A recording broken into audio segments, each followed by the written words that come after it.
সুপ্রিয় দর্শক শ্রোতা, ইরান এবং মার্কিন যুক্তরাষ্ট্রের যুদ্ধবিরতির মধ্যেও আমেরিকার অবৈধ সন্তান ইসরায়েলে 24 ঘন্টায় 43টি হামলা করেছে ইরানের প্রক্সি বাহিনী হিজবুল্লাহ। ইরান আবারও মার্কিন যুক্তরাষ্ট্রকে বৃদ্ধাঙ্গুল দেখিয়ে হরমুজ প্রণালী বন্ধ করে দিয়েছে। ইরানের পক্ষে সরাসরি অবস্থান নিয়েছে রাশিয়া, চীন, তুরস্ক। ইরানের কি আমেরিকার কাছে আত্মসমর্পণ করা উচিত নাকি যুদ্ধ চালিয়ে যাওয়া উচিত, এই সম্পর্কে আপনার মতবাদ কমেন্টস বক্সে লিখে জানান। এবং শুরুতে থাকবে সংবাদ শিরোনাম পরে বিস্তারিত।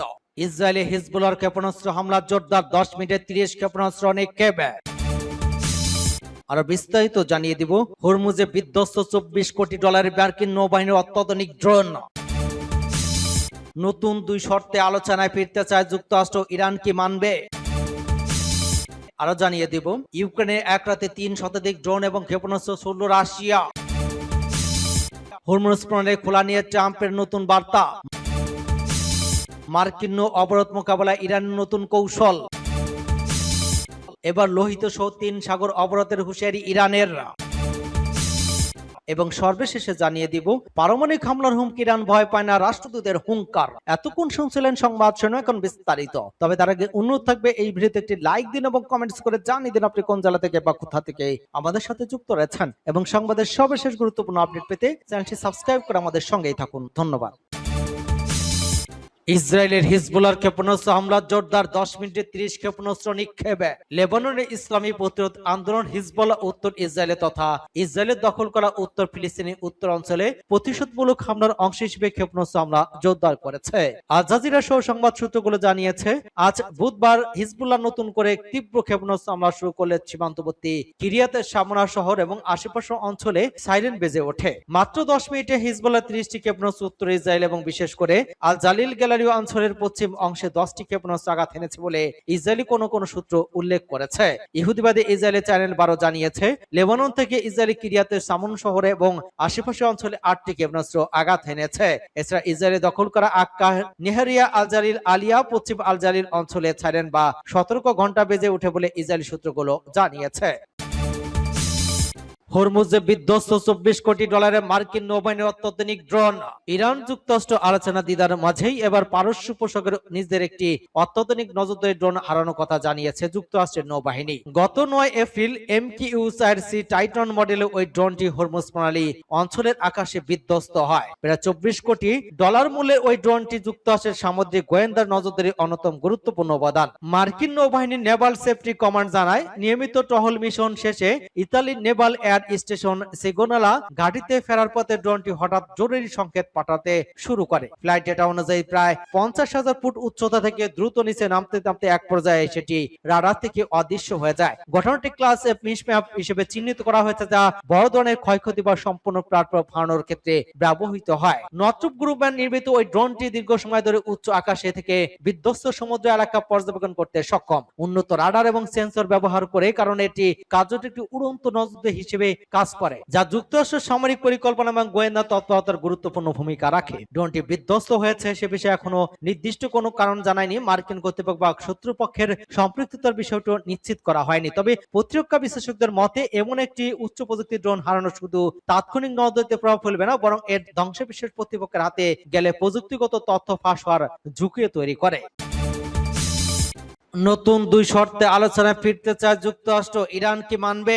পাকিস্তানি ইরানের সঙ্গে আলোচনা পুনরায় শুরু করার আগে যুক্তরাষ্ট্র 2টি নতুন শর্ত দিয়েছে বলে জানা গিয়েছে। মার্কিন প্রেসিডেন্ট ডোনাল্ড ট্রাম্প বলেছেন, তেহরানের সঙ্গে নতুন দফা আলোচনা 2 দিনের মধ্যে শুরু হতে পারে। তার দাবি, ওয়াশিংটনকে সঠিক এবং উপযুক্ত ব্যক্তিরা রেখেছেন এবং তারা একটি চুক্তিতে পৌঁছাতে চান না। নতুন দফা আলোচনা শুরুর আগে ওয়াশিংটন হরমুজ প্রণালীর সম্পূর্ণ অবরোধ পুনরায় খুলে দেওয়ার দাবি জানিয়েছে বলে কূটনৈতিক সূত্রের বরাত দিয়ে জানিয়েছে সংবাদ মাধ্যম ইসরায়েল হাইম। প্রতিবেদন দাবি করা হয়েছে, যুক্তরাষ্ট্র পারস্পরিক অবস্থান অটল রয়েছে, অর্থাৎ ইরান যদি হরমুজ দিয়ে জাহাজ ট্যাঙ্কার চলাচলে বাধা দেয়, তবে তাদের নিজেদের জাহাজ এবং ট্যাঙ্কার গুলোকে এর মধ্যে দিয়ে চলাচল করতে দেওয়া হবে না। ইসরায়েলি গণমাধ্যমের প্রতিবেদন অনুসারে আলোচনার বিষয়ে যুক্তরাষ্ট্রের আরেকটি শর্ত হলো, যে কোনো চুক্তি চূড়ান্ত করার জন্য ইরানের প্রতিনিধি দলকে অবশ্যই ইসলামী বিপ্লবী গার্ড বাহিনী বা IRGCর কাছ থেকে পূর্ণ কর্তৃত্ব পেতে হবে। ওয়াশিংটন চায় ইসলামাবাদে হওয়া যে কোনো সমঝোতা সরকারের সব ঊর্ধ্বতন কর্মকর্তার সম্মতি থাকুক। ইউক্রেনের এক রাতে 3 শতাধিক ড্রোন এবং ক্ষেপণাস্ত্র ছুড়ল রাশিয়া। 2 দিনের যুদ্ধবিরতির পর ইউক্রেনে আবারও হামলা জোরদার করেছে রাশিয়া। গত রাতে দেশটির বিভিন্ন অঞ্চলে ব্যাপক ধরনের ড্রোন এবং ক্ষেপণাস্ত্র হামলা চালিয়েছে রুশ বাহিনী।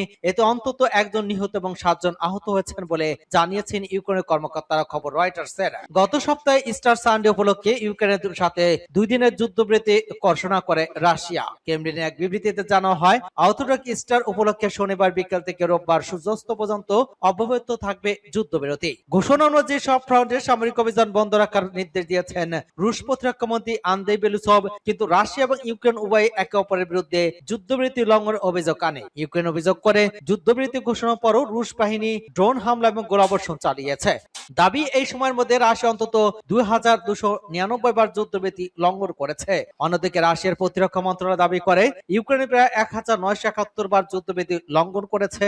তাদের দাবি, দিনপ্রবিত সুমি দনেস্ক অঞ্চলে ইউক্রেনি বাহিনীর পাল্টা আক্রমণ প্রতিহত করা হয়েছে। পাল্টাপাল্টি দোষারোপের মধ্যে সোমবার আবারও পূর্ণমাত্রার হামলা শুরুর ঘোষণা দেন রুশ প্রেসিডেন্ট ভ্লাদিমির পুতিন। আজ বুধবার ইউক্রেনের বিমান বাহিনী জানায়, গত রাতে রাশিয়া 324টি ড্রোন, 3টি ব্যালিস্টিক ক্ষেপণাস্ত্র ছুড়েছে। এর মধ্যে 309টি ড্রোন প্রতিহত বা নিষ্ক্রিয় করা হলেও ক্ষেপণাস্ত্র 13টি ড্রোন 9টি স্থানে আঘাত এনেছে। প্রেসিডেন্ট ভ্লাদিমির জেলেনস্কি জানান, গত 24 ঘন্টার তিনি পৌঁছে গেছে খার্কিভ, রিহিউচেরনিভ, দনেস্ক, জাপোরিজা অঞ্চলে এসব হামলা চালানো হয়েছে বলে তিনি বলেন। দেশের আকাশ প্রতিরক্ষা ব্যবস্থা জোরদার করা এখন সর্বোচ্চ অগ্রাধিকার। জাপোরিজা শহরে বুধবার ভোরে এক যৌথ হামলা একটি বিস্ফোরক থাকা 74 বছরের এক নারী নিহত হয়েছে বলে আঞ্চলিক গভর্নর ইভান ফেদোরেভ জানিয়েছেন।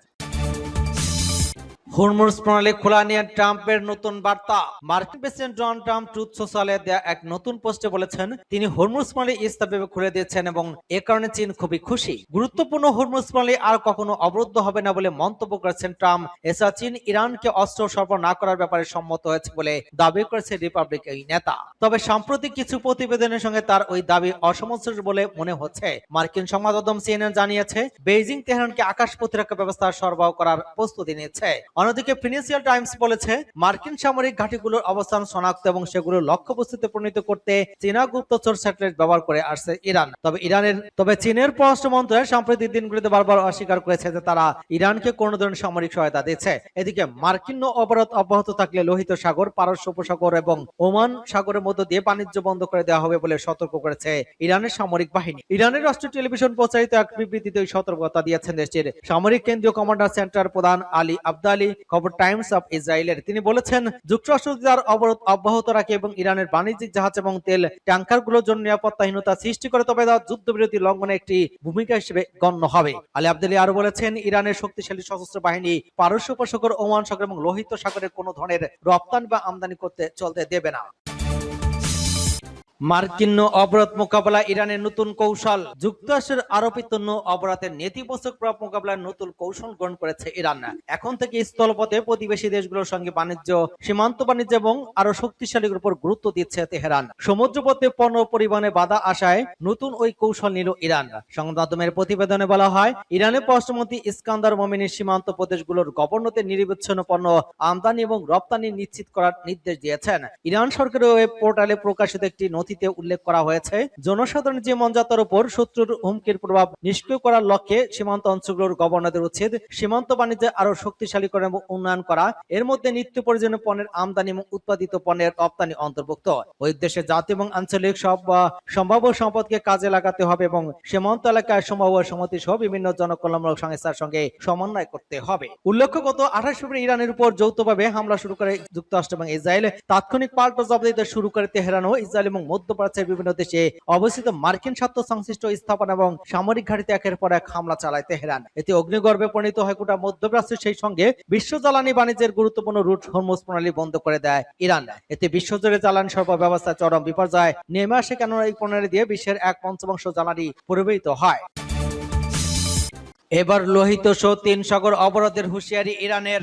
মার্কিন অবরোধ অব্যাহত থাকলে লোহিত সাগর, পারস্য উপসাগর এবং ওমান সাগরের মধ্য দিয়ে বাণিজ্য বন্ধ করে দেওয়া হবে বলে সতর্ক করেছে ইরানের সামরিক বাহিনী। ইরানের রাষ্ট্রীয় টেলিভিশনে প্রচারিত এক বিবৃতিতে সতর্কবার্তা দিয়েছেন দেশটির সামরিক কেন্দ্রীয় কমান্ড সেন্টারের প্রধান আলী আবদালি, খবর টাইমস অফ ইসরায়েলের। তিনি বলেছেন, যুক্তরাষ্ট্র যদি তার অবরোধ অব্যাহত রাখে এবং ইরানের বাণিজ্যিক জাহাজ এবং তেল ট্যাঙ্কারগুলোর জন্য নিরাপত্তাহীনতা সৃষ্টি করে, তবে তা যুদ্ধবিরতি লঙ্ঘনের একটি ভূমিকা হিসেবে গণ্য হবে। আলী আবদানি আরো বলেন, ইরানের শক্তিশালী সশস্ত্র বাহিনী পারস্য উপসাগর, ওমান সাগর এবং লোহিত সাগরে কোনো ধরনের রপ্তানি বা আমদানি চলতে দেবে না। এদিকে যুক্তরাষ্ট্র আগামী কয়েকদিনের মধ্যে মধ্যপ্রাচ্য সামরিক বাহিনীর আরো হাজারো সদস্য পাঠানোর পরিকল্পনা করছে বলে এক প্রতিবেদনে জানিয়েছেন মার্কিন সংবাদ ওয়াশিংটন পোস্ট। ওয়াশিংটন পোস্টের বরাদ্দে বিবিসি জানিয়েছে, একটি সমঝোতা পৌঁছাতে ইরানের উপর চাপ বাড়ানোর অংশ হিসেবেই ট্রাম্প প্রশাসন ওই পদক্ষেপ নিয়ে থাকতে পারে। জানা গেছে, সেনা পাঠানোর বিষয় জানেন এমন মার্কিন কর্মকর্তাদের উদ্ধৃতি দিয়ে সংবাদপত্রটি ওই খবর প্রকাশ করেছে।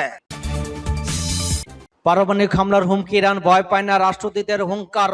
ঢাকায় নিযুক্ত ইরানের রাষ্ট্রদূত জলিল রহিমে জাহানবাদী বলেছেন, এখন ইরানকে হুমকি দেওয়া হচ্ছে পারমাণবিক বোমা বর্ষণের, কিন্তু ইরান এতে ভীত নয়। ওরমুজ প্রণালীর নিয়ন্ত্রণ এবং আধিপত্য রক্ষা কাজ করছে ইরান।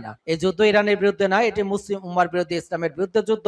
ইরান দূতাবাসে আয়োজিত এক ব্রিফিং এ তিনি এসব কথা বলেছেন। রাষ্ট্রদূত বলেছেন, বাংলাদেশে আটকে থাকা 6টি জাহাজ হরমুজ প্রণালী পার হওয়ার বিষয়ে অনুমতি দিয়েছে ইরান নিরাপত্তা কাউন্সিল। ইরান কখন চায় না যুদ্ধ প্রবর্তিত হোক, আমাদের উপর যুদ্ধ চাপিয়ে দেওয়া হয়েছে, তবে ইরান প্রতিরক্ষামূলক যুদ্ধে নিজেদের রক্ষা করতে সক্ষম হয়েছে। জলিল রহিম জাহানবাদী বলেছেন, আমেরিকার আগ্রাসন এক মাসের বেশি সময় অতিবাহিত করেছে। যুদ্ধটা যখনই তারা শুরু করে তখন ওমানের মধ্যস্থতায় ভালোভাবে আলোচনা চলছিল। ইসরায়েলি উস্কানিতে এই যুদ্ধ আমেরিকা শুরু করেছেন, পুরো মধ্যপ্রাচ্যকে যুদ্ধে নিয়ে এসেছে। ইরানকে রুশ রাষ্ট্রদূত দাবি করেছেন, ইসরায়েলি প্ররোচনার যুদ্ধে পা দিয়েছে ট্রাম্প, এই পথ এখন পালানো পথ তারা খুঁজছে। তিনি বলেন, যুদ্ধেরও একটি নীতি থাকে, যুদ্ধের নামে স্কুল কলেজ শিশুদের উপর আক্রমণ করবে, এটা হতে পারে না। তারা যুদ্ধের নামে কিভাবে সাংস্কৃতিক প্রতিষ্ঠান, শিক্ষা প্রতিষ্ঠান, এসব সাধারণ জনগণের উপর হামলা করেছে। এখন কি ইরান অস্ত্র তৈরি করেছিল? এটা কি সামরিক ঘাঁটি ছিল? শিশুরা কি আমেরিকা ইসরায়েলের জন্য হুমকি ছিল?